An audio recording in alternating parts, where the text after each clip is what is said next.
ఆ దినం సమీపించే కొలది మరి ఎక్కువగా కూడుకున్న ద్వారా మనము ప్రభుతో సహవాసం కలిగి ఉండగలుగుతాం. మనం కూడుకుంట వలన నిజంగా ఆస్వాదింపడతాం. ప్రార్థనా సమయాలు, అలాగే వాక్య పఠన సమయాలు, సమాజంగా మనకు కలిసి వచ్చినప్పుడల్లా ప్రభు యొక్క ప్రత్యక్షత మనకి ఇవ్వబడుతుంది. ప్రభువైన యేసుక్రీస్తు తిరిగి లేచిన దినాన్ని మరి అప్పటికే యూదుల వలన భయం ఉన్నది. శిష్యులు కొంచెం మందే, వారు 12 మందిలో ఒకడు పోయాడు. ఆ 11 మందిలో ఒకడు తోమా, ఆయన హాజరు కాలే. వీళ్ళు 10 మంది ఇప్పుడు వాడికి చొప్పున కూడుకున్నారు. వాళ్ళు కూడుకుంటే ప్రభు వారి మధ్యకి వచ్చి మాట్లాడాడు. తర్వాత ఆ తోమ ఈ వీళ్ళని కలిసినప్పుడు, నువ్వు ఎక్కడ పోయావు? మేము ప్రభుని చూసాము, ప్రభు మాతో మాట్లాడాడు, ప్రభు మమ్మల్ని ముట్టుకున్నాడు, మేము ఆయన ముట్టుకున్నాము. మీరెప్పుడు ముట్టారు? మీరు ఏదో భ్రమపడి ఉంటారు. ఆయన నమ్మలేదు. మీరేదో అనుభూతి పొంది ఉంటారే కానీ నేను నమ్మను అన్నాడు. అయితే నెక్స్ట్ సండే మళ్ళా శిష్యులతో వాళ్ళు మళ్ళా కూడుకున్నప్పుడు అప్పుడు ప్రభు వారి మధ్యకి వచ్చాడు. ఇప్పుడు తోమాను కూడా పిలిచాడు. తోమా, నువ్వు ఇలా అన్నావు కదా, చూడు నా గాయాలు, నా చెయ్య, నువ్వు వేలు పెడతాన్నావు పెట్టు, ఇదిగో నా ప్రక్క చేయబెడతానన్నావు పెట్టు అని గాయాలు చూపించాడు. ఇప్పుడు తోమా చూసి నమ్మాడు. తోమా, నువ్వు చూసి నమ్మావు కానీ చూడక నమ్మిన వారు ధన్యులు. అంటే మరి ఇప్పుడు సమాజంగా కూడుట వలన లాభం పొందారు లేదా? ప్రభు యొక్క ప్రత్యక్షత మనకి ఇవ్వడం. అందుకే ప్రభు వచ్చే వరకు ఆ దినం సమీపించే కొలది. కాబట్టి మన గురిలో ఆ దినం, ఏ దినం అది? ప్రభు వచ్చే దినం. మహిమలో ఉన్నా సరే, ఆల్రెడీ శరీరాలు విడిచిపెట్టి మహిమలో చేర్చబడిన పరిశుద్ధులు కూడా, వాళ్ళకి కూడా వెయిట్ చేస్తున్నారు ఆ దినం కొరకే. మనమును ఎదురు చూస్తున్నాం, శరీరంలో ఉండి ఎదురు చూస్తున్నాం. శరీరం విడిచిపెట్టినాను ఎదురు చూడాలా. ఎందుకంటే ఎదురు చూడక్కర్లేదు, ఆల్రెడీ వాళ్ళు ప్రభు వశంలో ఉన్నారు. కాబట్టి ప్రభు వచ్చినప్పుడు వెంట పెట్టుకుని వచ్చేస్తాడు. మనం మాత్రం సిద్ధపడి ఉండాలి. మరి లోక సంబంధమైన వాటి నుంచి మనం దూరం చేయబడటానికి మరి సమాజంగా కలిసి వచ్చినప్పుడు మనకి ఆ సిద్ధపాటు ఇవ్వబడతా ఉంటుంది. సరే, మనం ధర్మశాస్త్రం నేర్చుకుంటున్నాము. మరి ఈ సమయంలో మరి నిన్నటి దినాన్ని తూర్పు మెట్ట వెళ్ళి ఉన్నాము. మరి ఇక్కడ చాలా పైకి కొండ ఎక్కి, ఇప్పుడు మేము మందిరం అయితే కొంచెం దిగున ఉంది, మేము వెళ్ళిన ఇల్లు అయితే ఇంకా టాప్కి వెళ్ళాలా. అందరూ ఒగిర్చారు పైకి ఎక్కేసరికి. కరెంటు పోయింది, వర్షం వచ్చింది. అయినా అక్కడ ఎంతో దూరాల నుంచి సమాజం అంతా కనిపెడతా ఉన్నారు. మరి అయినాను దేవుని వాక్యం ఇచ్చి రాగలిగి ఉన్నాం. మీరు చేస్తూ వచ్చిన ప్రార్థనలన్నిటిని బట్టి దేవుడు మీకు ఫలాన్ని, పరిసరలోని భాగములను ప్రభు మీకు కూడా అనుగ్రహిస్తాడు. కాబట్టి పరిసరల కొరకు మీరు ప్రార్థన చేయాలి. దేవుని వాక్యం కొరకు మరి ప్రజలు ఎదురు చూస్తూ ఉంటున్నారు. దయచేసి దేవుడు ఇంకా సహాయకులను లేపినట్లు మీరు ప్రార్థనలో ఉండండి. సమయం ధర్మశాస్త్రం నుంచి మన పితరులకి దేవుడు నేర్పిన సంగతులు మనం నేర్చుకునే నిమిత్తం మరి ధర్మశాస్త్రాన్ని మనం ధ్యానిస్తూ ఉన్నాం. ఆది కాండంలో 33 అధ్యాయం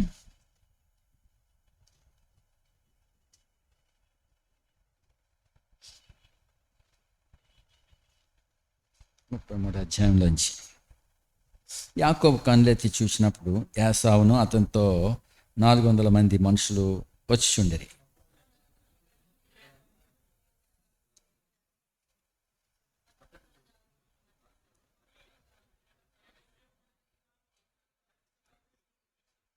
తాను వారి ముందర వెళుచు తన సహోదరిని సమీపించే వరకు 7 మార్లు నేలను సాగిలపడను.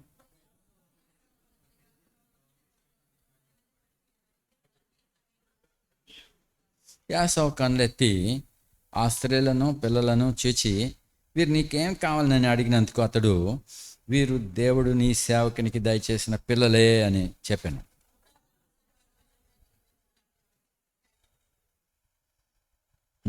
ఆ తర్వాత లేయయు ఆమె పిల్లలను దగ్గరకు వచ్చి సాగిలపడ్రి.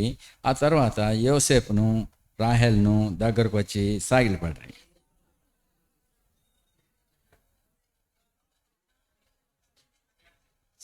అప్పుడు యాసావు, సహోదరా, నాకు కావాల్సినంత ఉన్నది, నీది నీవే ఉంచుకోనమని చెప్పాను.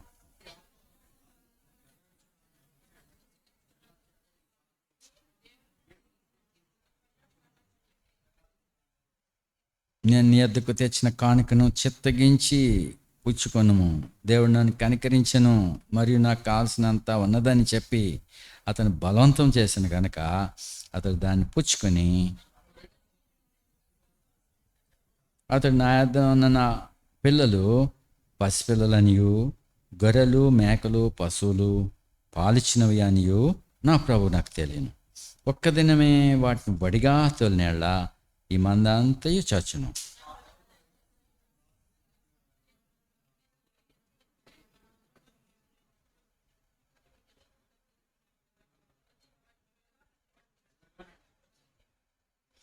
అప్పుడు యాసావు, నీకు ఇష్టమైన వాళ్ళ నా యొద్దనున్న ఈ జనుల్లో కొందరిని నీ యొద్ద విడిచిపెట్టుకుని చెప్పగా, అతడు అది ఎలా, నా ప్రభు కటాక్షం నా మీద ఉండనిమ్మనెను. అప్పుడు యాకోబు సుక్కోతునకు ప్రయాణమైపోయి తనకు ఒక ఇల్లు కట్టించుకొని తన పశువులకు పాకలు వేయించను. అందుచేత ఆ చోటికి సుక్కోతు అని పేరు పెట్టాడు.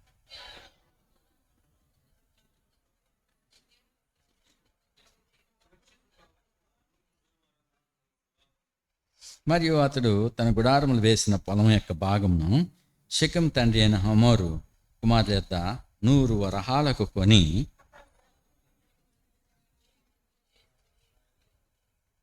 ప్రార్థిస్తాం.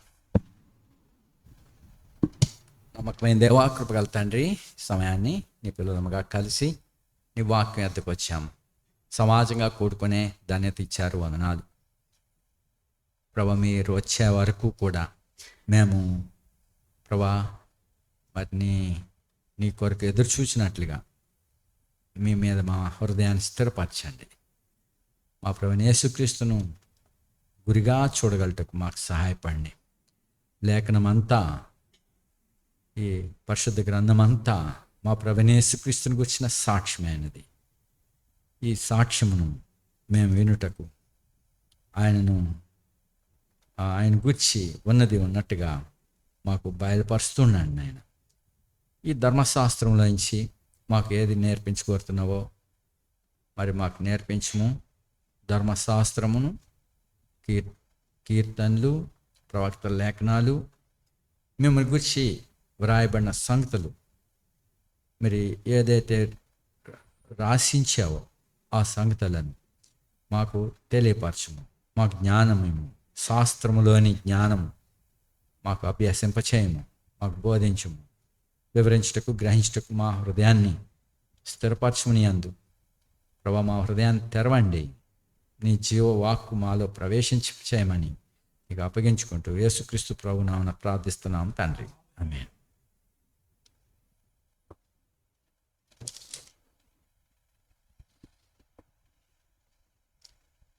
ఆదికాండం 33 అధ్యాయము. ఆ, ఇక్కడ యాసావు వచ్చుచున్నాడు. అయితే యాకోబు కన్నులెత్తి చూచుచున్నాడు. ఒక భయం ఉన్నది ఆయనకి. ఇప్పుడే ఆ పెనుయేలు అనుభవంలోకి వచ్చాడు. పెనుయేలు అనగా ఏంటది? దేవుని ముఖం. దేవుని దృష్టించాడు, దేవుని చూసినాడు.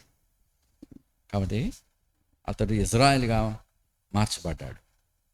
రాజకుమారుడు, జయించువానిగా ఆశీర్వాదం పొంది ఉన్నాడు.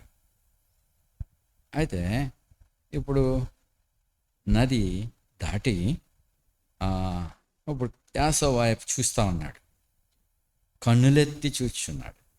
అంటే ఏం చేస్తాడో, ఇప్పుడు ఖడ్గం పట్టుకొస్తాడా, లేకే కోపంగా ఉన్నాడా? ఇది వాటిలో తన థాట్లో ఏమున్నదంటే, లేయా దాసి ఆమె పిల్లలు. ఫస్ట్ ముందు మందలుగా గొర్రెల్ని, మేకల్ని, ఒంటెల్ని, ఆవుల్ని, ఆబోతుల్ని, గాడిదల్ని, ఇలాగా మందలుగా వాటికి జతలు సరిపోయినట్టుగా మరి మనుషులతో పంపించాడు. పంపిస్తాకి ప్లానింగ్ చేశాడు. తర్వాత లేయా దాసి ఆమె పిల్లలు, తర్వాత రాహేల్ దాసి ఆమె పిల్లలు, తర్వాత లేయా ఆమె బిడ్డలు, తర్వాత రాహేలు ఆమె బిడ్డ. వారు కలిసి వారు ముందు పెట్టాలనుకున్నాడు, తను వెనకాలండి. కానీ ఇప్పుడు ఒక ముందు నడిచేవాడిగా అయ్యాడు. ప్రభుని చూశాడు. మరి ఇప్పుడు నది దాటి వచ్చేసాడు. ఇది వాటిలో ఒంటరిగా వెనక ఉండిపోయాడు. అప్పుడు నది దాటి మరి ముందుకు వచ్చి తన శత్రువుగా కోపంగా ఉన్నాడేమో అనుకుని యాసవ వైపు కన్నులెత్తి చూస్తున్నాడు. ఆయన ఏ యాంగిల్లో వస్తున్నాడు, ఏ విధంగా వస్తున్నాడు, ఆ నడక, ఆ విధానము, యుద్ధానికి వస్తున్నాడా, ప్రేమతో స్వీకరించేయటానికి వస్తున్నాడా? ఆ లాంగ్వేజ్ తెలిసిపోతుంది. నడకలో లాంగ్వేజ్ తెలుస్తుంది, ముఖంలో లాంగ్వేజ్ తెలుస్తుంది. కాబట్టి యాకోబు కన్నులెత్తి చూస్తున్నాడు యాసవని. అదిగో ఎంతమందితో వస్తున్నారు? తాను చెప్పినట్టుగానే 400 మంది మనుషులు కాన్వాయ్గా వస్తున్నారు. ఇప్పుడు పిల్లల్ని వాళ్ళకి తల్లులకి అప్పచెప్పాడు. తను ముందు పంపించినవి పంపించున్నాడు. తర్వాత మరి వారికి ఇవ్వనట్టుగా వాళ్ళని వెనక ఉంచి ఇప్పుడు తాను ముందర వచ్చాడు. చూడు 3వ వచనం.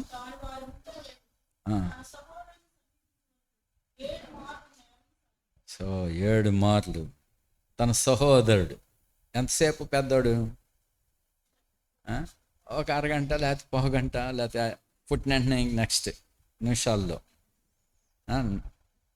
ఏమంటారు, కవల బిడ్డలు కదా. ముందు యాసవ పుట్టాడు. సో మరి అంతసేపే కదా ఒక తల్లి బిడ్డలు, ఒక తల్లి తండ్రుల బిడ్డలు, సహోదరులు, వాళ్ళు ఎంతో సన్నిహితంగా ఉండాలా. కానీ మనస్తత్వం వేరువేరుగా అయింది. ఇప్పుడు యాసావు అప్పటికే గొప్పోడైపోయాడు. భౌతికంగా అతడు తృణీకరింపబడ్డాడని వాక్యం చెప్పబడింది, భ్రష్టుడని చెప్పబడింది. కానీ అతడు తన భార్యలు నాయకుల కుమార్తెలు కాబట్టి వాళ్ళు ఎంతో సౌఖ్యవంతంగాను ఉన్నతమైన రీతిగాను అక్కు భార్యలు గొప్పగానే ఉన్నారు. వాళ్ళ పిల్లలు కూడా జ్ఞానం కలిగి ఉన్నారు. మరి వాళ్ళు అప్పటికే పెద్దవాళ్ళు అయిపోయారు. ఇప్పుడు యాకోబుకైతే లేట్ మ్యారేజ్, తర్వాత తన మేనత్త మేనమామ బిడ్డలు, వాళ్ళలాగా అంత జ్ఞానం ఉండదు వీళ్ళకి, ఎందుకన్నా సన్నిహితమైన వాళ్ళు కాబట్టి. వీళ్ళు ఇంకా టీనేజ్లో ఉన్నారు, చిన్నపిల్లలు, యాకోబు యొక్క పిల్లలు. ఆ, ఆ, మరి వాళ్ళు యాసావు పిల్లలైతే గొప్పగా ఉన్నత స్థితిలో నాయకులు కాబట్టి, నాయకుల బ్యాక్గ్రౌండ్ వాళ్ళకు ఉన్నది కాబట్టి వాళ్ళు ఉన్నతంగానే ఉన్నారు. మరి ఇక్కడ పరిశుద్ధాత్ముడు తన జ్యేష్ఠత్వ హక్కును అమ్మివేసిన యాసావు వంటి భ్రష్టుడు, వ్యభిచారి అని అన్నాడు. పరిశుద్ధాత్ముడు చెప్పాడు కదా. ఏమని చెప్తున్నాడు అంటే, మనుషుల ద్వారా దేవుడు పలికిస్తున్న మాటలు. ఈ గ్రంథమంతా దేవుని మాటలు. ఆయా సమయాల్లో ఒకే ఆత్మ ద్వారా, ఆయా వ్యక్తుల ద్వారా, ఆయా వ్యక్తులు అయినప్పటికీ, ఆయా కాలాలు అయినప్పటికీ, వన్ స్పిరిట్, ఒక్క ఆత్మ ద్వారానే మరి ఈ మాటలన్నీ రాయబడ్డాయి. చూడండి, యాసావుని గురించి ఇక్కడ ఏం చెప్పాడు? 12వ అధ్యాయం ఎబ్రీ 12, 14 నుంచి చదవండి.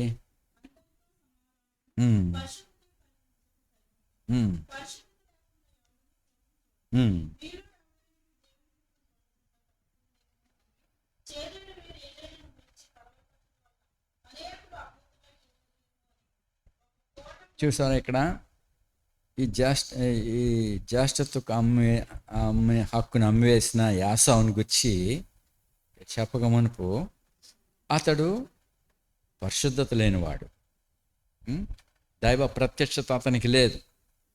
అబ్రహాం యొక్క మనోడే, అబ్రహాం యొక్క తొడ మీద కూడా కూర్చోబెట్టబడినవాడే. యాకోబులు అబ్రహాం తొడ మీద కూర్చోబెట్టుకుని ఆ భుజాల మీద తాతయ్య మరి వాళ్ళని ధైర్యపరుస్తూ వచ్చినవాడే. అలాంటి అనుభవం కలిగిన గొప్ప వ్యక్తే యాసావు. కానీ అతడికి పరిశుద్ధత లేదు. అక్కడ కనానీయులతో కలిసిపోయినవాడు, కనాని యొక్క స్త్రీలను వివాహం చేసుకున్నాడు. లేక హేతు కుమార్తెలు విసిగించారు, ఈ ఆత్మీయులైన వాళ్ళని విసిగించినట్టు వాడు. అయితే ఇక్కడ పరిశుద్ధాత్మ చెప్తున్నాడు, వీళ్ళు కలవరపరిచేటివాడు. సో ఇస్సాకు రెబెకాలకి మనోబాధ కలిగించారు. వాళ్ళ యొక్క చేష్టలు, వాళ్ళ అలవాట్లు, వాళ్ళ మాటలు, వాళ్ళ వస్త్రధారణ, ఇవన్నీ వీళ్ళకి ఇస్సాక్కి రెబెకాకి ఏం చేశారు? మనోవేదన. ఎక్కడ ఉందా మాట?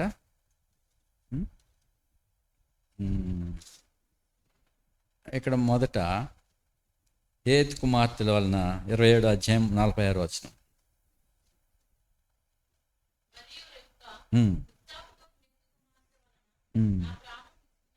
సో హేతు కుమార్తెల వలన నా ప్రాణము విసికినది.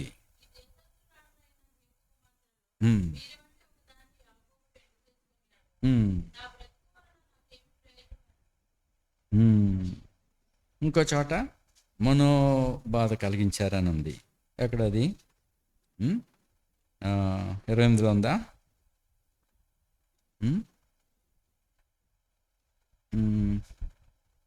వీళ్ళు బాధ కలిగించిన వాళ్ళే.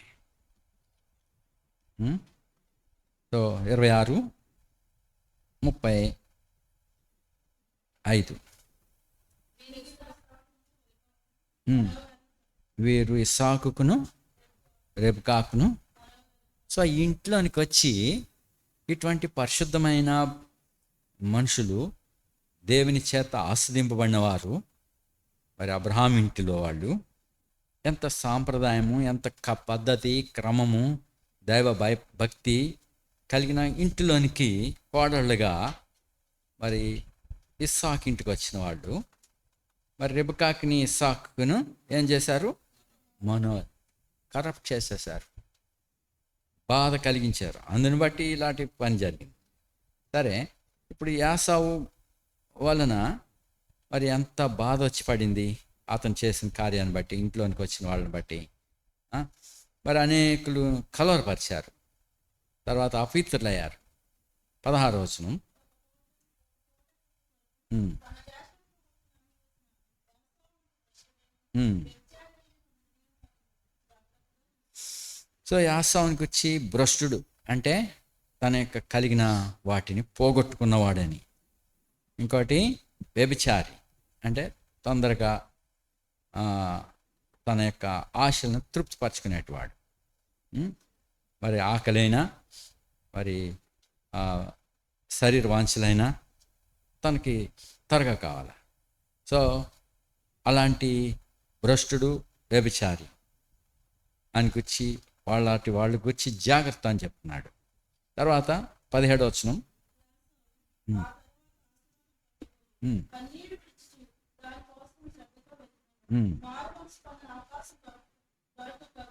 విసర్జించబడెను. అతడు జ్యేష్ఠత్వ హక్కుని డిస్పైజ్ చేశాడు. హి వాజ్ డిస్పైజ్డ్, తృణీకరింపబడ్డాడు. మరి ఇది యాసావుని గురించి పరిశుద్ధాత్ముడు చెప్తున్నమాట. మరి అయితే ఇక్కడ యాసావు అలా ఉన్నాడా? అతని కుమారులు ఆశీర్వదింపబడ్డారు భౌతికంగా, అతడు నాయకుడయ్యారు. తర్వాత మరి ఇప్పుడు అతను వర్ధిల్లాడు. అతని వెనక 400 మంది మరి వెంబడించే వారికి ఉన్నారు. మహారాజులాగా ఉన్నాడు. మరి అపవాది ఆ విధంగానే భౌతికంగా మన ఎడల చూపిస్తుంది. ఆంతర్యంలోని ఆశీర్వాదాలు, తర్వాత కలగబోయే భాగ్యములను మరి అపవాది లక్ష్య పెట్టినవాడు. తొందరగా కనపడే వాటిని, అప్పటికప్పుడు తాత్కాలికమైన వాటిని, లోక సంబంధమైన వాటిని, వాంఛలను తొందరగా కలిగి ఉండటానికి చూపించే నేత్రం అది. అపవాది చెప్పినట్టు మీరు చావనే చావరు. ప్రభు అన్నాడు, తినుదినమున నిశ్చయముగా చచ్చదు. అయితే అపవాది అన్నాడు, మీరు చావనే చావరు. సో అపవాది చెప్పినట్టుగానే భౌతికంగా వారు చావనే చావలేదు. అయితే ప్రభు చెప్పినట్టుగా తినుదినమున నిశ్చయముగా చచ్చదు. మరి ప్రభు చెప్పినది ఏ విధంగా నెరవేరినట్టు? ఇన్ స్పిరిట్, ఆత్మయందు చచ్చిపోయాడు. మరి అపవాది చెప్పినట్టు చావనే చావరు, కానీ శరీరంలో అతడు చచ్చిపోయాడా? చావలే. దేవుని విషయంలో చచ్చిపోయాడు. చచ్చిపోతే దేవునికి అతనికి ఇప్పుడు మన మరణించారనుకో, అప్పుడు నాయనా అమ్మా అని మాట్లాడినా వారు మన మాట వినలేరు. వారు మనతో మాట్లాడలేరు, మనం వారితో మాట్లాడలేము. అది మరణం ఎడబాటు చేసేది. మరి దేవునికి ఆదామావలకి మరణం, ఆత్మీయమైన మరణం వచ్చి పడింది, ఎడబాటు వచ్చింది.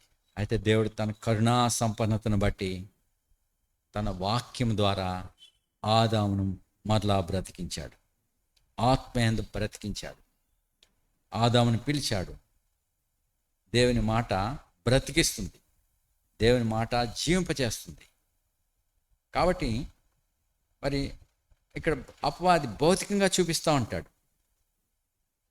మరి మనం మరి భౌతికమైన వాటిని చూసి ఇది ఆశీర్వాదం అని అనుకోవద్దు. భౌతికమైనవన్నీ మరి తాత్కాలికమైనవి, దృశ్యమైనవి అనిత్యములు, అదృశ్యమైనవి నిత్యం.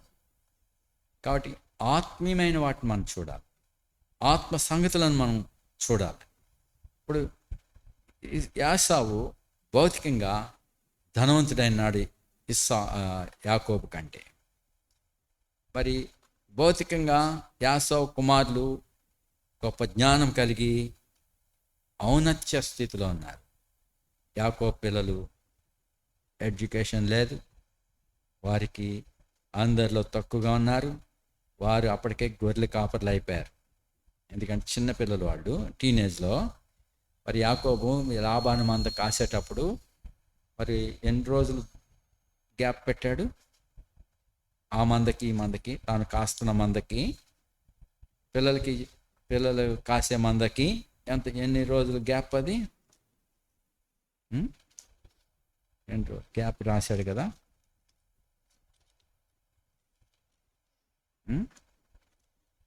ఎక్కడది?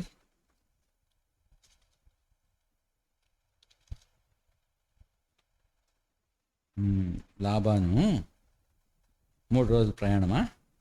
చూడు 30 అధ్యాయం, అది కాండం 30,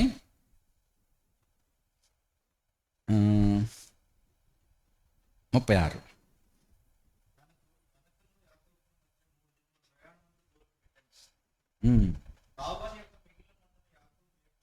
సో యాకోబు లాబాను యొక్క మందను మేపుచున్న స్థలానికిని, తన పిల్లలు మేపే మందకిని ఎన్ని రోజులు?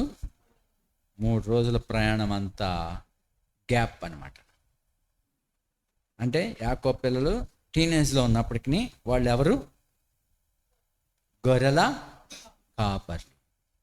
యాకోబు యొక్క పిల్లలు గొర్రెల కాపర్లు కాదు, వారు ప్రజానాయకులు. వాళ్ళు చిన్నవాళ్ళుగా ఉండే ఆ జీన్స్, ఆ నాయకుల కూతుర్లో పిల్లలు కాబట్టి వాళ్ళ తాతల బుద్ధులు ఈ పిల్లల్లో ప్రజలు నేలేటవాడు.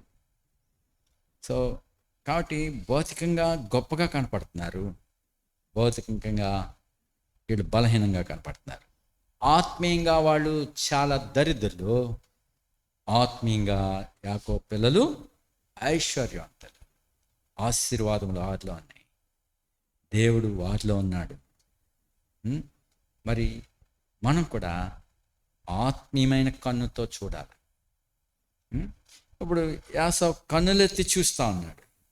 యాసవని చూస్తే ఇదిగో ఎంతమంది వస్తున్నారు, 400. ఎంత గొప్ప మంది వెనకాల దన్నుగా ఉన్నారో చూసుకోండి. యాసవ్ చెప్పాడండి, రై వీళ్ళందరినీ నరికేండ్రా అంటే ఏం చేస్తారు? నరికేస్తారు. రైట్, ఏం చేయొద్దంటే అందరూ సైలెంట్ అయిపోతారు. మరి ఇటువంటి హోదాలో యాషా ఉన్నాడు. కానీ పరిశుద్ధాత్ముడు ఏం చెప్పి ఉన్నాడు అతని గురించి?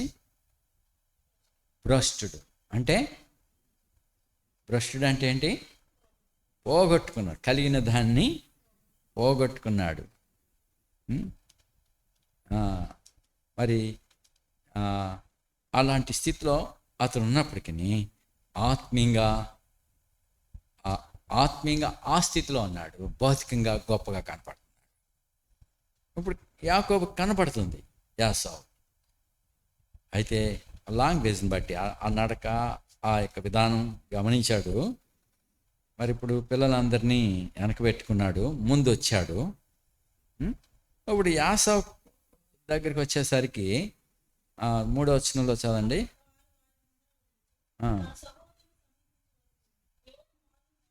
7 మార్లు. సో తోబుట్టు ఒరే అన్నయ్య అని అత్తుకుని స్వేచ్ఛగా మాట్లాడవలసిన వాడు ఏ విధంగా ఉన్నాడు? 7 మార్లు. సో మరి సమాధానం కొరకు తన సహోదరుడు పగబట్టి ఉన్నాడు, ముందు ఎన్నో మాటలు పలికున్నాడు. ఇప్పుడు ఎంతో కాలమైంది, దాదాపుగా ఎన్ని సంవత్సరాలు అయిపోయింది? 21 సంవత్సరాలు అయిపోయింది. ఇప్పుడు ఆయన వచ్చున్నాడు. అయితే సాగిలి పడ్డాడు. ఎన్ని మాటలు? 7 మాటలు సాగిలి పడి ఇప్పుడు దగ్గరికి వచ్చే కొలది పరిగెత్తుకొని వెళ్ళి తన సహోదరిని ముద్దు పెట్టుకుని కౌగలించుకుని ముద్దు పెట్టుకున్నాడు. వారిద్దరు కూడా సో అలాగ రీకన్సైల్డ్ అయ్యి ఇద్దరు సమాధాన పడ్డారు. దానికి ముందే ఈ మంద వెళ్ళింది. శ్రేష్టమైన వాటిలో మందలు తీసి ముందు పంపించాడు కదా. ఏంటయా ఈ ముందు వచ్చి వీళ్ళందరూ ఎవరు? నీకేమవుతారు వీళ్ళంతా? చూడు 5వ వచనం. కన్నులెత్తి, యాసవ్ కూడా కన్నులెత్తి చూస్తూ ఉన్నాడు. ఈ స్త్రీలని, పిల్లల్ని చూసి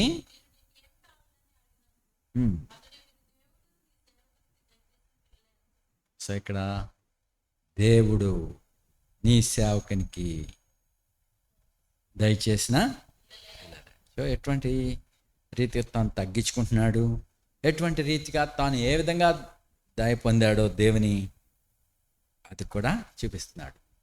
సో ఒకవైపు దేవుడు నాకు అనుగ్రహించిన పిల్లలు వీళ్ళు, నీ సేవకుడు.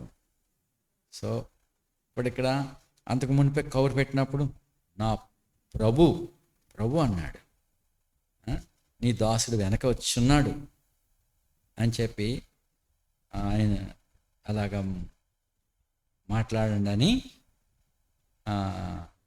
చూడు 32:18.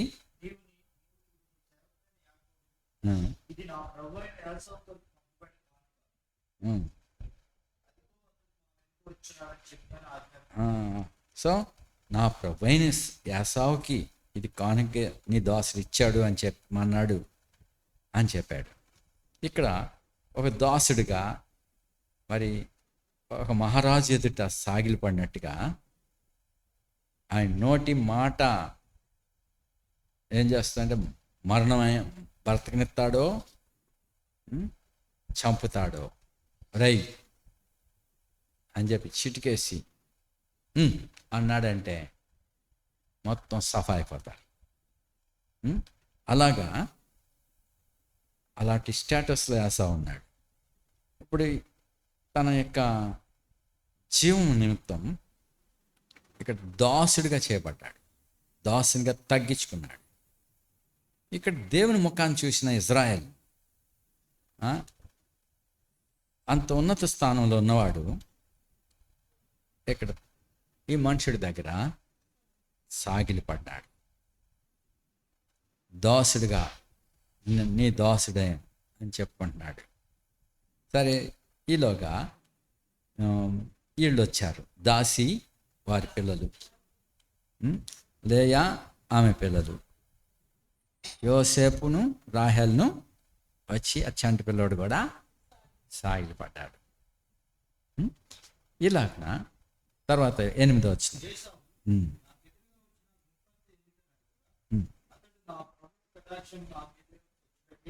సో మళ్ళీ నా ప్రభు అక్కడ తన సహోదరుడైన యాసావుని ప్రభు అని పిలుచుటకు ఆయన మరి తగ్గించుకుంటకు యాకోబేమీ అనకాడలేదు. మరి ఇప్పుడు ఇక్కడ మనం నేర్చుకోవాల్సింది ఏమి? ఇక్కడ ధర్మశాస్త్రంలో ఈ సంగతి మనం చూచుట కొరకు, ఇలా జరిగిందని హిస్టరీ తెలుసుకుంటే కొరకు మాత్రం కాదు, మనము సమాధానం కొరకు ఎంతగా తగ్గించుకోవాలో మనము నేర్చుకున్నారా? సమాధానం కలిగి ఉంటాం. వాడు భ్రష్టుడే అయినా తన సహోదరుడితో సమాధానం పడటానికి ఆ విధమైన తగ్గింపు అవసరమైనది. మరి మనం దీనులుగా ఉన్నప్పుడు జయించు వారికి అవుతాం. గర్వించితే గర్వం వలన ఏమవుతుంది? నాశనం అవుతాం.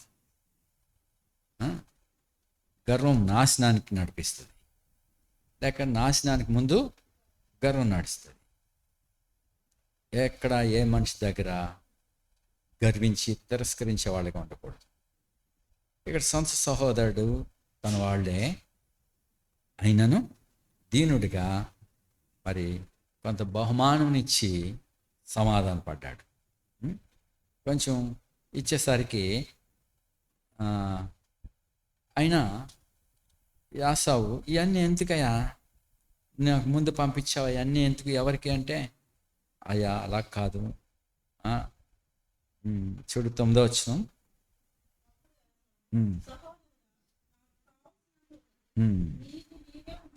సో నాకు కావాల్సినంత ఉందిరా, నీకు నువ్వే ఉంచేసుకో నా సహోదరుడా అంటే, సో ఆయనకేం తక్కువయ్యి వీటినేమి ఆశపడిపోలే.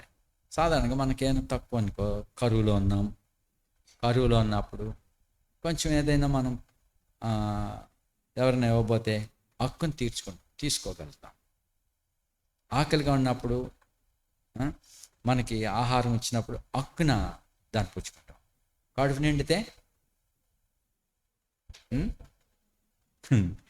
కడుపు నిండితే అక్కడ ఉన్న వాటినైనా మనం తృణీకరిస్తాం.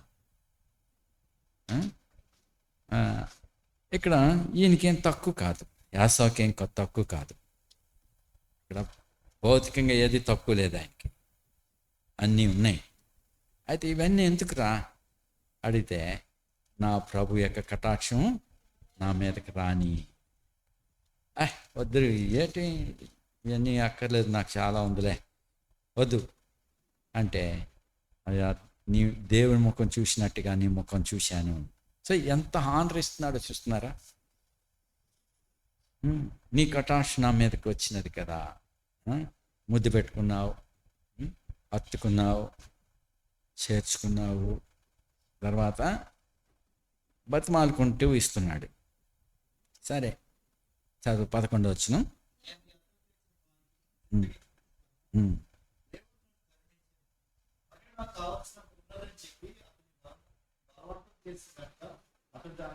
సో నేను ఎంతో ప్రయాసపడినా కానీ దేవుడు నన్ను కనికరించున్నాడు. నాకు కావాల్సినంత ఉంది, నాకు కూడా ఎక్కువే ఉన్నది, దయచేసి నా ద్వారా పుచ్చుకో. దీన్ని బట్టి నువ్వు నన్ను క్షమించావని, దీన్ని బట్టి నన్ను కటాక్షించావని నాకు వస్తుంది. సరే అని చెప్పి వాటిని పుచ్చుకున్నాడు. వాడు బలవంతం చేశాను కనుక అతడు దాన్ని ఏం చేశాడు? పుచ్చుకున్నాడు, స్వీకరించాడు. సో ఆ విధంగా సమాధానపడ్డారు. మరి అప్పుడు 12 వచ్చింది. సో ఇప్పుడు సమాధానం పడ్డాడు కదా, వెళ్ళిపోదాం, నాడు వెళ్దాం అంటే, నేను నీకు ముందుగా సాగిపోదును, నా వెనకాల వచ్చేయి అని తొందర పెట్టాడు. అయితే యాకోబు యొక్క పట్టింపు చూడండి. 13.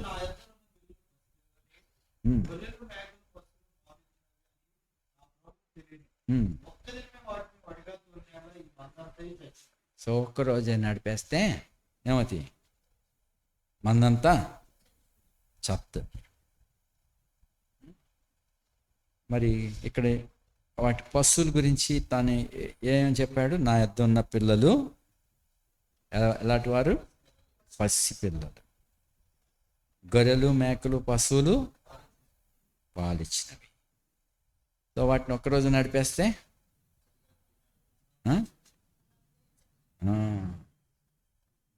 సో ఒక్కరోజే అన్నీ అయిపోవు. నేను 94 ఆ ప్రాంతాల్లో ఇక్కడికి వచ్చినప్పుడు పాలకొల్లు నుంచి గేదెలు, అదే ఎడ్ల బజార్లో గేదెలు కొనుక్కుంటారు. ఆ చూడుగా ఉన్నప్పుడే అమ్మేద్దామని వాళ్ళు పట్టుకెళ్తారు. అక్కడ ఈనేస్తాయి. ఈ కొనుక్కున్న ఆసామి ఇంటికి తోలుకెళ్ళాల. అప్పుడు ఆ ఇంటికి తోలు పెడతాను, నేను నడిపించుకొస్తానని ఎవడో కూలివాడు, నేను ఇంటికి తోలుకొచ్చేస్తాను, అడ్రస్ చెప్పండి, నాకు ఇంత ఇవ్వండి, బేరం కుదుర్చుకుంటాడు. వేరే అవసరానికి చెప్పాలా ఎడ్ల బజార్ నుంచి అనుకోండి, లేక శృంగవృక్షంలో ఆ ఇంటికి చెప్పాలా. వాడు బేరం కుదుర్చుకుని ఏం చేస్తాడు? నెమ్మదిగా దూడని ఒక బుట్టలో ఎక్కించి సైకిల్కి వెనకాల కట్టి ఆ సంబంధం సేపు జాగ్రత్తగా నడుపుతాడు.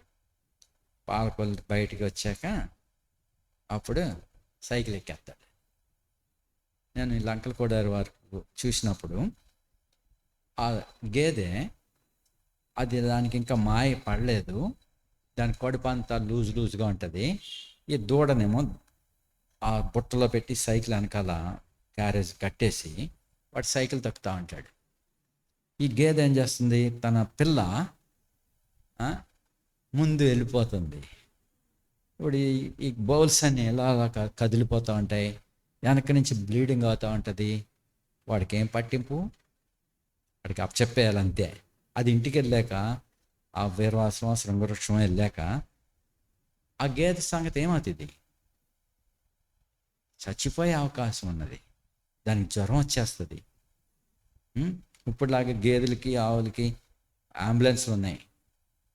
ఫోన్ చేసిన వెంటనే ఆ వ్యాన్ వాళ్ళు వచ్చేసేసి దానికి ఎమర్జెన్సీగా ట్రీట్మెంట్ ఇస్తున్నారు. ఆ రోజులు అలా లేదు. వాడు ఒకరోజు తీసుకొచ్చిపోతాడు, లేక కొన్ని 1-2 గంటలు ఇంటికి అప్ చెప్పేస్తాడు. వాడికి ఏం పోయింది? అప్ చెప్పటమే.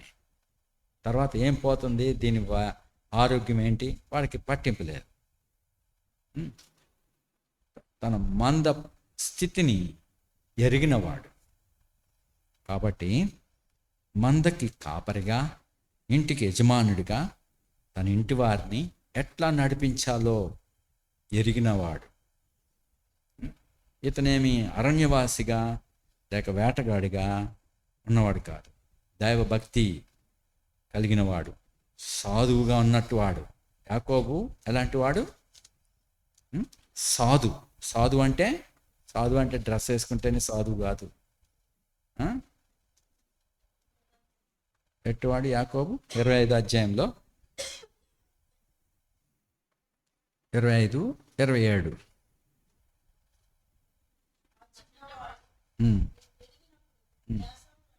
యాసావు వేటాడుట యందు, వేటాడేవాడు ఏం చేస్తాడు? పశువుల్ని, జంతువుల్ని, అరణ్యంలో ఉన్న జంతువుల్ని ఏం చేస్తాడు? అవి నిర్భయంగా పడుకున్నప్పుడు, అవి మేచుట్టకై అరణ్యంలో నడుచుచుండగా దొంగ చాటు నుండి పొంచి దాక్కుని దొంగ దెబ్బ కొడతాడు. అది వేటగాడు. నేను చంపేస్తానని ముందుకెళ్తే అదేం చేద్ది? జంతువు పారిపోతుంది, లేకపోతే తన రక్షణ కొరకు మీద పడుతుంది. వీడు చంపేసేలా ఉన్నాడు అని చెప్పి భయపడి పొడిస్తుంది, పొడిసి లేక చీల్చేస్తుంది. అలా జరగకుండా, ఒకటి అది భయపడి పారిపోకుండా తన ఈటే కానీ బాణం కానీ వేసినప్పుడు అది తప్పించుకొని పారిపోకుండా ఉండినట్లు దొంగచాటున కొట్టేవాడు వేటగాడు. అందుకే ప్రభు అన్నాడు, వేటగాని ఊరిలో నుండి నిన్ను తప్పిస్తాను. మనకు తెలియదు వేటగాడు, అపవాదికి గుణం అది. అపవాది గుణము వేటగాడు. చూడు 91 కీర్తన 5వ వచనం. ఈ కూడా వేటగాని చేతిలో ఉన్నాయి. రాత్రి వేళ వైరస్లు ఉంటాయి, తిరుగుతూ ఉంటాయి. పగటి వేళ ఎగురు బాణం, ఇది కూడా వైరస్లే. చిన్న ఈగ కూడా అపవాది యొక్క బాణమే. మన ఆహారాన్ని కరెక్ట్ చేయొచ్చు. మన కడుపులో మరి ఎంతో తెగుల్ని వ్యాపింపజేసేటువంటి వైరస్లు ఉంటాయి, దోమలు ఉంటాయి. సో ఇవన్నీ శత్రువు యొక్క బాణాలు. అలాగనే శత్రువు అపవాది ఏదో బాణం, ఏ మనిషిని ద్వారానో, ఏ విధమైన వ్యక్తి ద్వారానో మనం ముందు పడిపోయేలాగా, మనకు హాని చేసేటట్టు రీతిగా నష్టాన్ని కలిగజేసే అపవాది యొక్క ఏజెంట్లు అయ్యాయి.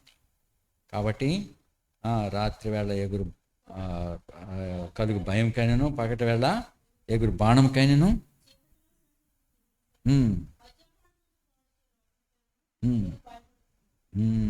నువ్వు భయపడకుందు. 2వ వచనం, 3వ వచనం.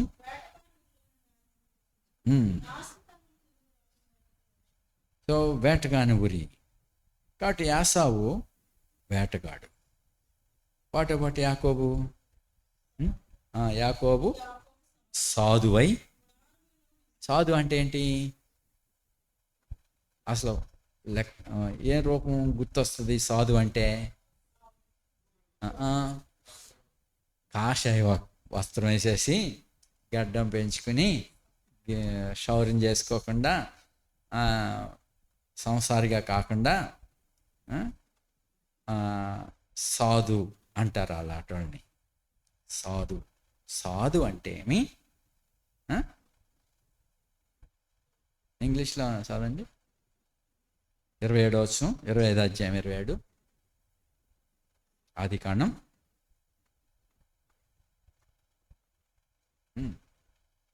ఆదికాండం 25, 27.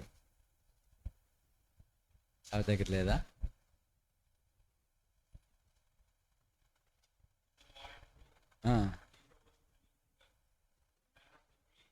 ఏంటి?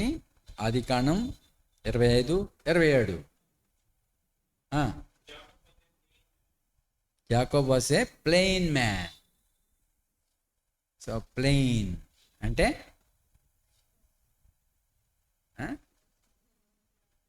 ప్లెయిన్గా, చిక్కులు పెట్టేవాడు కాదు, సాఫ్ట్గా ఉంటాడు. జగడమాలి కాదు, రఫ్గా ఉండే మనిషి కాదు, పలకరిస్తే కయ్యమనేవాడు కాదు. సో ఆ విధమైన హంబుల్నెస్. మరి ఆ జంతువుల ఎడల కూడా అతడు ఎట్లా ఉంటాడు? జంతువుని ఎడల కొన్ని జంతువులు ఉంటాయి. ఆ జంతువులు ఆ మనుషుల యొక్క దయ కోరుకుంటాయి. అవి ముట్టుకుంటే ఎంత ఆదరింపబడతాయి. కొన్ని ఆవులు ఉంటాయి, అలా టచ్ చేసేసరికి ఎంతో ఎంతో ఆదరింపబడతాయి. కొన్ని కుక్కలు ఉంటాయి, నువ్వు నన్ను టచ్ చేయలేదు, ఒక్కసారి అలాగాను. కొన్ని కుక్కలు ఉంటాయి, సాఫ్ట్గా కనపడతాయి, చెయ్యబోయావో కట్టంగా వేస్తాయి.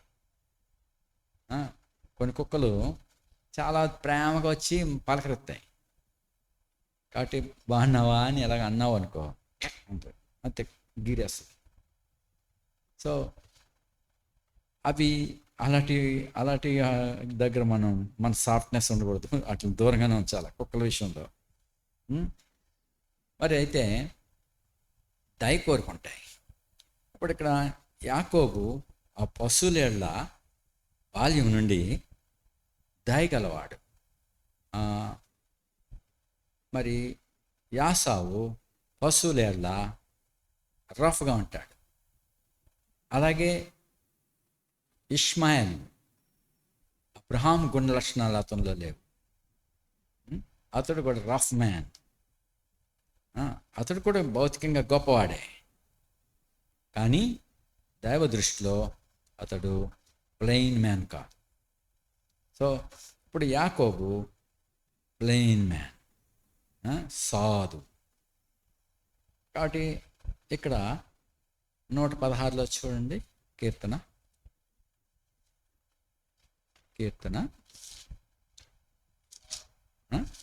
116:6. యెహోవా సాధువులను కాపాడువాడు. In English simple. ఇక్కడ తెలుగులో సాధువు, అక్కడ కూడా యాకోబు విషయంలో సాధువు. అక్కడ ఏమని చెప్పాడు ఆదికాండంలో ఇంగ్లీష్లో? Plain man. ఇక్కడేమన్నాడు? Simple man. సో ఏదో గర్వంగా అతిశయాలుగా ఉండేటి వాళ్ళు కాదు. సో యాకోబు వెరీ సింపుల్ మ్యాన్. పలకరిస్తే మరి ఆదరించేటువంటి వ్యక్తి. పశువుల ఏళ్ళనేమి, స్వజనుల ఏళ్ళనేమి, పరాయి వాళ్ళ ఏళ్ళనేమి. సో అతడు అటువంటి గుణ లక్షణాలు ఉన్నాయి.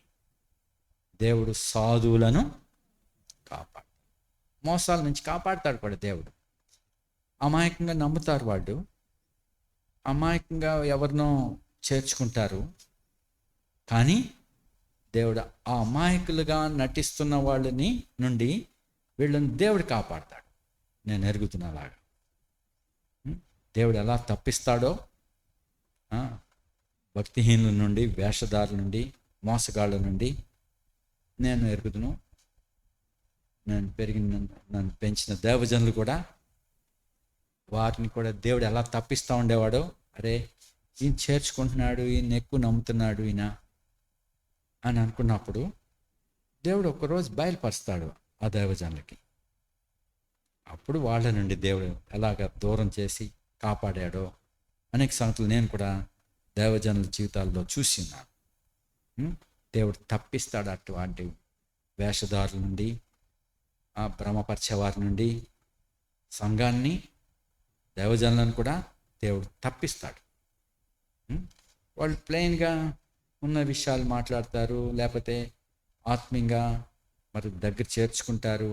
కానీ మోసగాళ్ళ నుండి దేవుడు ఎలాగ తప్పిస్తాడో మరి సాధువులను ఆయన కాపాడతాడు. ఇక్కడ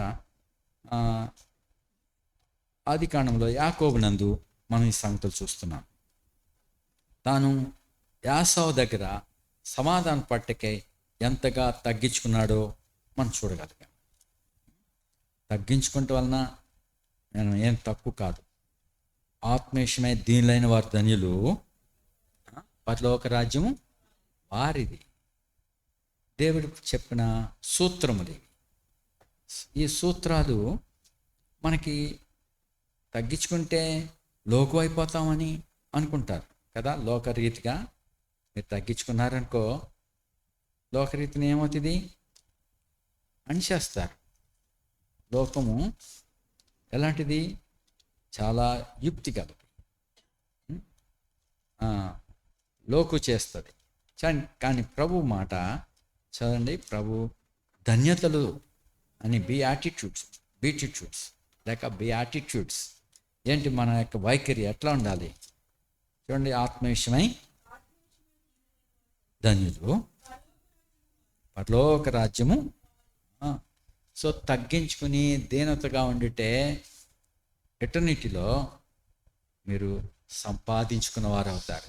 అది శాశ్వతమైంది, అది అన్నటికీ లయం కాని ఆస్తి అది. కాబట్టి దీనత మనం నేర్చుకునాలా. మన ప్రభువైన యేసుక్రీస్తు దీనుడు, సాత్వికుడు. ఆయనలో మనం నేర్చుకోవాలి. నా దగ్గరికి రండి, ప్రయాసపడి భారం మోసుకుంటున్న సమస్త జనులారా నా దగ్గరికి రండి, నేను మీకు విశ్రాంతి. అంటే ప్రయాసం ఎలా వస్తుంది? కష్టాన్ని బట్టి. మనకు సులువు తేలక కష్టపడిపోతూ ఉంటాం. మనం ఏదో సంపాదించాలని కష్టపడిపోతూ ఉంటాం, ప్రయాసపడిపోతాం. కానీ నా దగ్గర రండి, ఏమన్నాడు?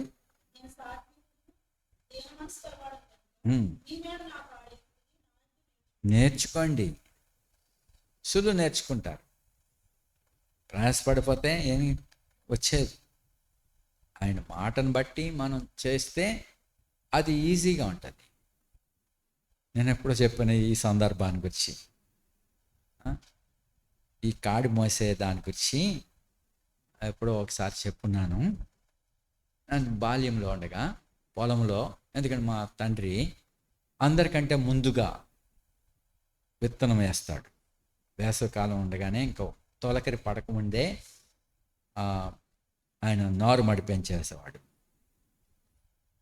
తొలకరి పడింది అంటే ప్రజలు చెప్పుకునేవారు, ఈరోజు తొలకరి వచ్చేసింది, వర్షాలు పడ్డాయి, ఇప్పుడు జగ్గారావు గారు పిలుస్తారు, మనకు కూలి దొరుకుతుంది, కొండెక్కుతుంది, ఈరోజు కొండెక్కేస్తుంది. అంటే ఇంతవరకు ఆహారం లేదు, పని లేదు, ఇప్పుడు కూలి దొరుకుతుంది.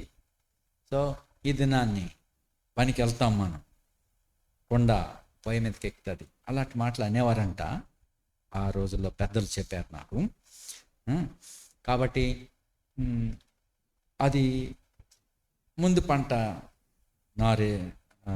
నాట్లు వేసేవారు. దాదాపు ఒక దినాన్ని 110, 100 అలాగా ఒక వారం రోజులు ఆ పొలాల్లో నారు నాటేవారు. అది అయిన తర్వాత మరి పంట ఎప్పుడు వస్తుంది? అందరికంటే ముందు వస్తుంది, కోత వస్తుంది. మరి ఇంకా నేలలు ఆ పొలాల్లోంచి వచ్చేటప్పుడు ట్రాక్టర్లు అవి వెళ్ళలేవు.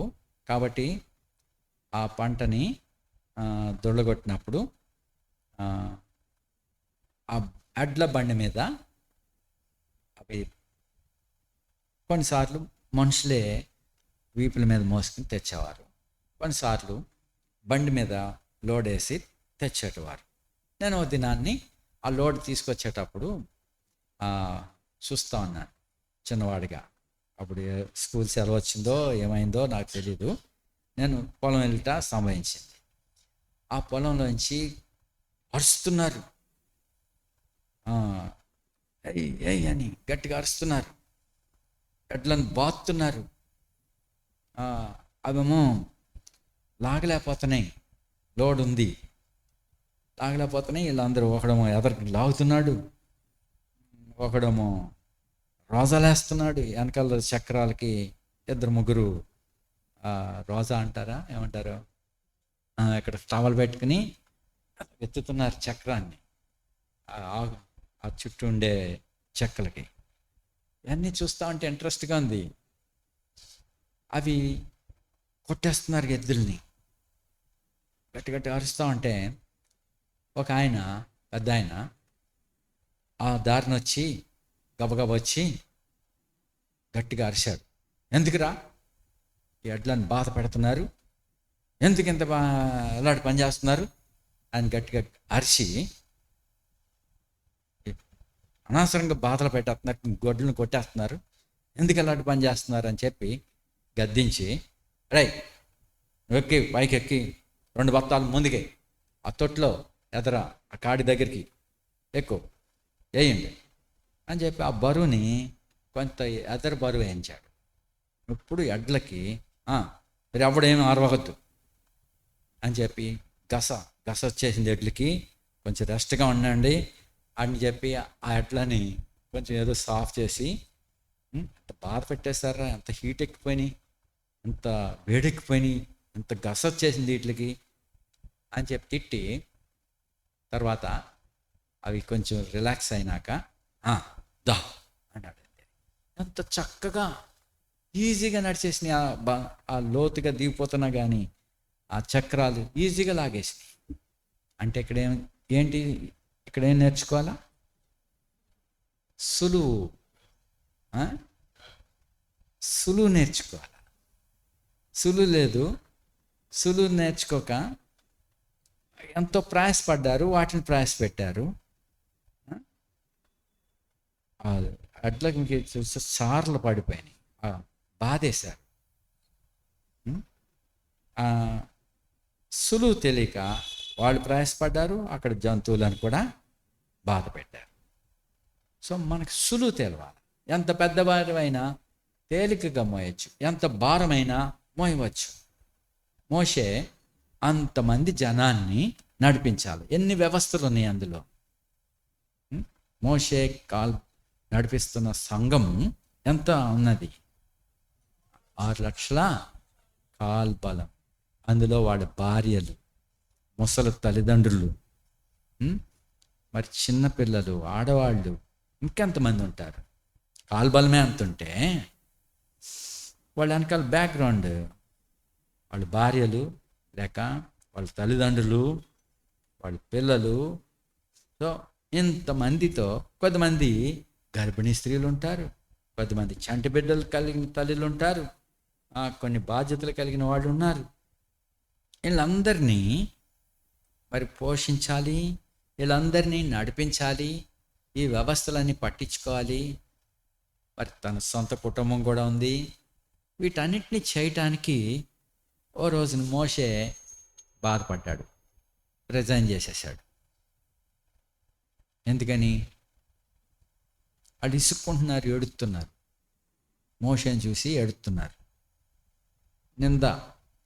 నీ వలన భయ్యా ఈ బాధలు వచ్చినాయి మాకు, అలా ఐగుప్తులో బాగా కుదిరిది, నీ వలన మాకు ఎలా బాధ వచ్చింది, ఇక్కడ తింటాకి ఏమీ లేదు, ఈ అరణ్యానికి చాటాక తెచ్చావు అని ఏడుపు మొఖం పెట్టి మోషేని చూసి ఏడుస్తూ ఉంటే మాట పడలేక ఏమన్నాడు మోషే, నీవేళ నీ సేవకుని బాధ పెట్టావు, నా మీద నీ కటాక్ష ఉంటే రానీయక ఈ జనులందరి భారమును నా మీద ఎందుకు పెట్టావు, వీళ్ళందరూ నేను మోయినా, నేను కన్నానా? ఆ, ఉమ్. పాలు తాగే పిల్లల్ని పెంచే తండ్రిలాగా నన్ను మోయమంటావేంటి? వీళ్ళ తండ్రులకి నేను ప్రమాణం చేసిన దేశాన్ని నువ్వు నడిపించమంటున్నావు. వీళ్ళందరికీ మాంసం పెట్టమంటున్నావు. ఎక్కడి నుంచి పెడతాను నేను? నా వల్ల కాదు. ఏమన్నాడు? ఒంటిగా మోయట నా వల్ల కాదు, నేను మోయలేని భారము, నన్నే చంపే, రిజైన్. సో చిన్న మాటలకి రిజైన్. ఈయనైతే రిజైన్ చేయడానికి కారణం ఉన్నది. అయితే అల్పబుద్ధి, మన యొక్క భారాలు భరించలేము, మన మీద మోపిన బాధ్యతలు, మన మీద మనం ఇంటి ఎడల, తోటి సహోదరుల ఎడల, మరి ఇతరుల ఎడల.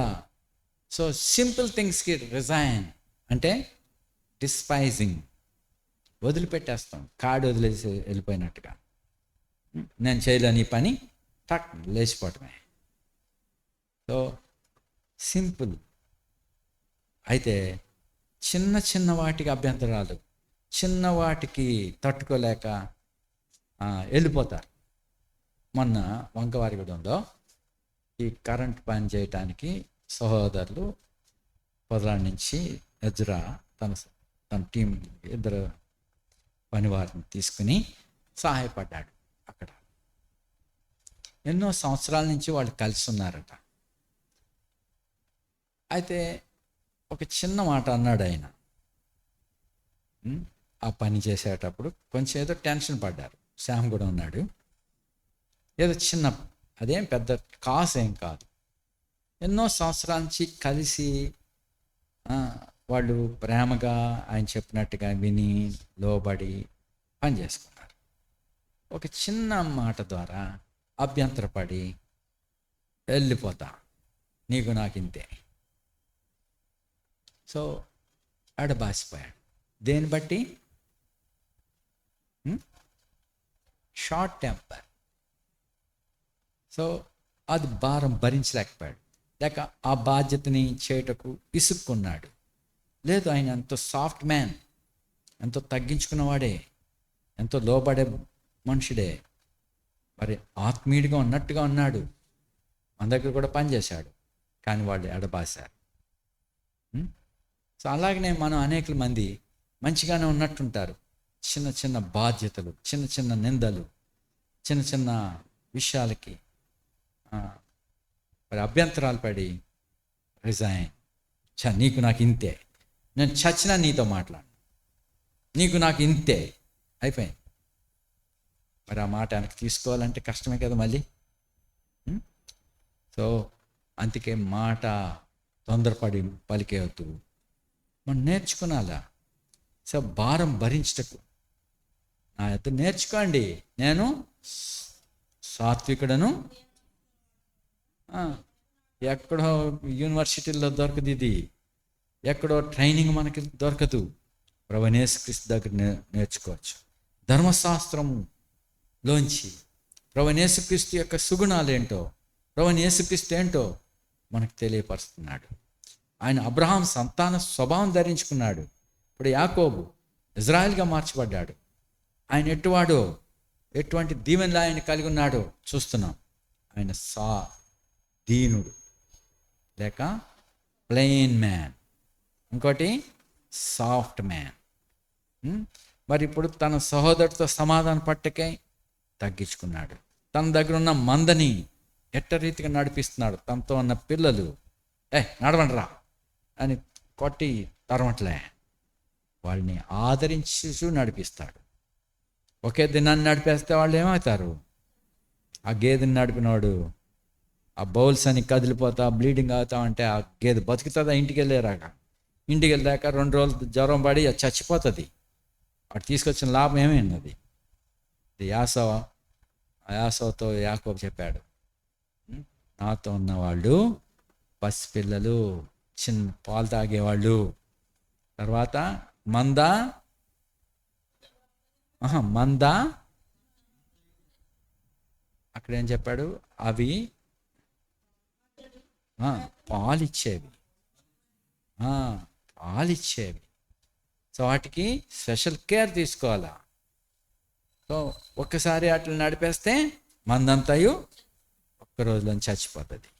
కాబట్టి ఎంత ప్రయాసపడిన ప్రయాస వృధా అవుతుంది. అందుకే మరి వాటిని నెమ్మదిగా నడిపించాల్సి ఉన్నది. మన ప్రభువైన యేసుక్రీస్తు మనలను కూడా అలా నడుపుతున్నాడు. ప్రభువైన యేసుక్రీస్తు మనసు మీరు కలిగి ఉండండి. ఏదో తొందర పెట్టేసేట టాప్ టిప్ అని వెళ్ళిపోవటం కాదు. వెళ్ళిపోతే ఫూలిష్ అవుతాం. వెనక చూసుకోవాల్సి ఉన్నారు. మందని నడిపించేటప్పుడు మందంతా వచ్చిందా లేదా చూసుకోవాలి. ముందు నడిచేవాడు ఆ సెన్స్ కూడా కలిగి ఉండాలి. కాబట్టి మనం ధర్మశాస్త్రం నుంచి మరి పితరులను దేవుడు ఎలా నడిపాడో, ఎటువంటి మనసుతో నడిపాడో మనం చూస్తున్నాం. కాబట్టి మరి సరే, తర్వాత మందలు నడవగలిగిన కొలది, ఈ పిల్లలు నడవగలిగిన కొలది వాటిని మెల్లగా నడిపించుకుని వచ్చేదనని అప్పుడు యాసవ్ అన్నాడు,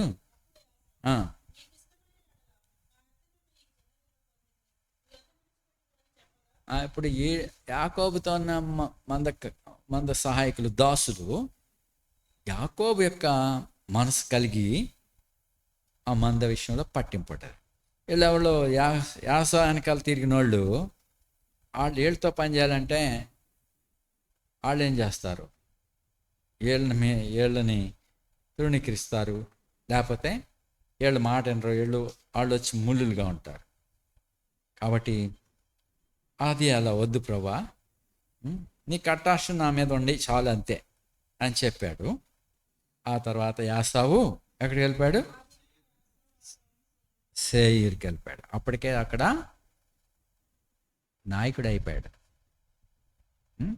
అప్పటికే అతడు కుమారులు నాయకులు అయ్యారు. కాబట్టి అతడు సేర్ దేశ మన్యానికి వెళ్ళిపోయాడు. చూసారా? ఇప్పుడు యాకోబు సుక్కోతుకు వచ్చాడు. సరే, కాబట్టి తర్వాత చూద్దాం. అది సుక్కోతు అక్కడ ఏంటంటే పశువులకి పాకలు వేసుకున్నాడు. బహుశా ఏం జ్ఞాపకం చేసుకున్నాడు? Read in English verse 17, 33 chapter was 17th verse. Fast. Genesis, you are not following.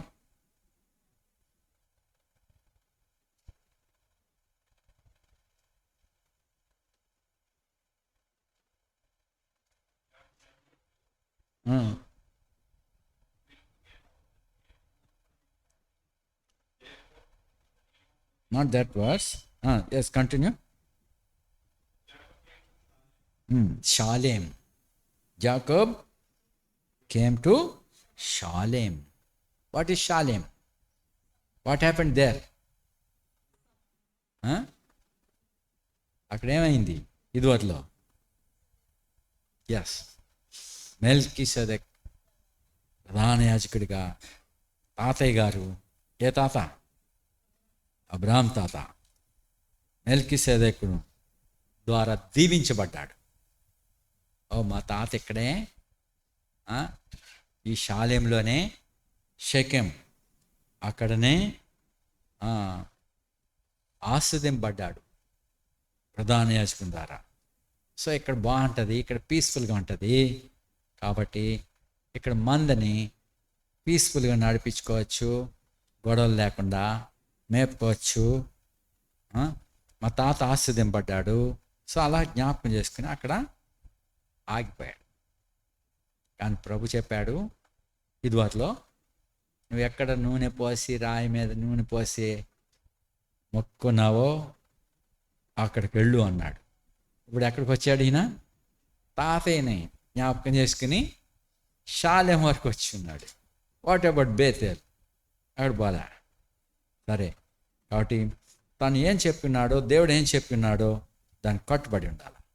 తను ఏం మొక్కుని ఉన్నాడు పూర్వము, నువ్వు నన్ను సురక్షితంగా కాపాడి నాకు తింటాక ఆహారం ఇచ్చి నన్ను కాపాడితే, నా బట్ట ఎత్తే నువ్వు నాకు దేవుడు అంటావు, నీకు అన్నిట్లో పదవంతిస్తాను అని చెప్పుకున్నాడు కదా. ఉం? మరి ఈ స్థలం ఈ మందిరం అవుతుంది అన్నాడు కదా. తర్వాత ప్రభు కూడా ఆయనతో మాట్లాడినప్పుడు నువ్వు లేచి వెళ్ళు, బయలుదేరు నీ తండ్రి ఇంటికి అన్నాడు కదా. అప్పుడు అక్కడ ఆజ్ఞ ఇచ్చాడు కదా దేవుడు. ఏమని ఉం? ఏమని ఆజ్ఞ ఇచ్చాడు? 35 అధ్యాయం కాదు, 32 అధ్యాయంలో, 32 కాదు, 31 అధ్యాయంలో ఆయన చెప్పాడు కదా. 13 నువ్వెక్కడ స్తంభం మీద నూనె పోస్తావో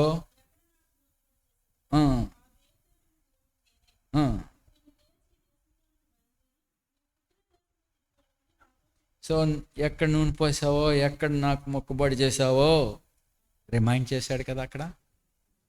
మరి అది మొక్కుకున్నాడు కదా ఇదివరలో. ఇప్పుడు మొక్కుకున్న విషయం వీడిని మర్చిపోయినా దేవుడు జ్ఞాపకం చేశాడు ఇమీడియట్గా అక్కడికి. అంటే ప్రాసెస్ ఆఫ్ టైమ్స్లో అది గురిగా పెట్టుకోవాలా. అది నెరవేర్చేంత వరకు తాను రుణపడి ఉన్నాడు దేవునికి. కాబట్టి అది మర్చిపోయి ఉండొచ్చు. శాలేం పీస్ఫుల్గా ఉంది కాబట్టి మనం కూడా పీస్ఫుల్గా ఉంటాం. అక్కడ ఆగిపోవద్దు.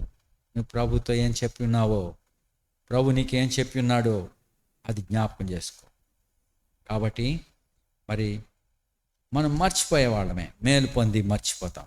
మనం దేవునికి ఆపదలో ఏమైతే చెప్పుకున్నామో, మరి మనం మేలు కలిగి మనం నెమ్మదిగా ఉన్నప్పుడు మర్చిపోయే ప్రమాదం ఉన్నది. ఇక్కడ యాకోబు ఆ స్థితిలో ఉన్నాడు. కాబట్టి మరి ప్రభు మనకేం మాట్లాడినాడో అది జ్ఞాపకం చేసుకోండి. మీరు కూడా ప్రభుకి ఏమని ఆపదల్లో కష్టములలో ఏం చెప్పి ఉన్నారో ఆ విషయమై కూడా జ్ఞాపకం చేసుకొని ఆ ప్రకారం చేయటకు ఆలస్యం చేయవద్దు. చూడు ప్రసంగి 5 అధ్యాయంలో, ప్రసంగి 5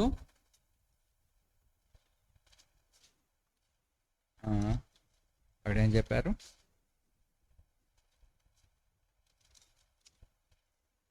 ప్రసంగి 5 అధ్యాయం 4 వచనం.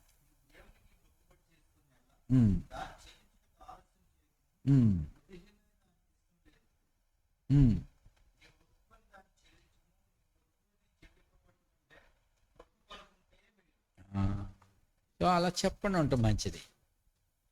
సో యాకోబు మరి దేవుడు అతని ప్రయాణానికి ముందు రిమైండ్ చేస్తున్నాడు.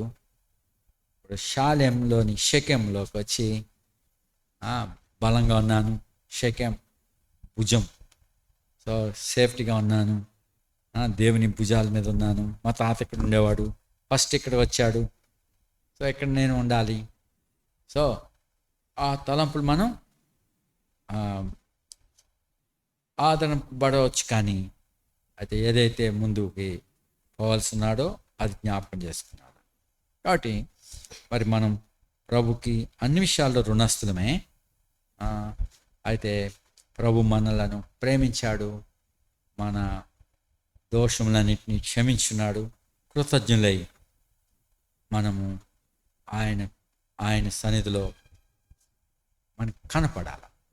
బేతేల్లో ఆయన కనపడాల, అలాగే దేవుని ఇంట్లో మనం కనపడాలి. ఆ విధంగా మరి మనం నేర్చుకున్నాల. మన పితరులు ఆ విధంగా నేర్పింపడ్డారు. కాబట్టి దానివలన ఆ మర్చిపోవటాన్ని బట్టి తర్వాత ఏం నష్టాలు జరిగినాయి. తను వెళ్ళవలసి వచ్చినది. అక్కడి నుంచి ఆ స్థానం నుండి పారిపోవాల్సినంత పని ఏర్పడింది. కాబట్టి అలాగ రాకుండా మరి ప్రభు మనలను సులువు నేర్పించడానికి ఆయన యొద్ద మనం నేర్చుకోవాలి. ప్రార్థిస్తాం. నమ్మకమైన దేవా, కృపగల తండ్రి, సమయాన్ని ధర్మశాస్త్రంలో నుంచి మా జ్ఞానాన్ని బోధించడానికి ఇష్టపడినందుకు వందనాలు. మాకు దీన మనసు నేర్పించము. అబ్రహాం సంతాన స్వభావం ధరించుకున్నావు. ప్రభు మీరు శ్రమల పాలే దీనుడు అయితేవి. మా పితరులు కూడా అనేక శ్రమలు కూడా వెళ్ళి వారు నేర్చుకున్నారు. దావీదు కూడా నీ కట్టడలు నేను నేర్చుకున్నట్లుగా శ్రమ పొంది ఉండటం నాకు మేలాయన. కాబట్టి ప్రభా మరి యాకోబు జీవితాన్ని మాకు జ్ఞాపకం చేస్తున్నావు. మరి ఏ రీతిగా తాను తగ్గించుకున్నాడో తన సహోదరుని ఎదుట సమాధాన పట్టకు ఎట్టి రీతిగా ప్రయత్నించినాడో సంగతులన్నీ మాకు జ్ఞాపకం చేసావు, వందనాలు. కాబట్టి మాకు జ్ఞాన హృదయాన్ని ఉంది.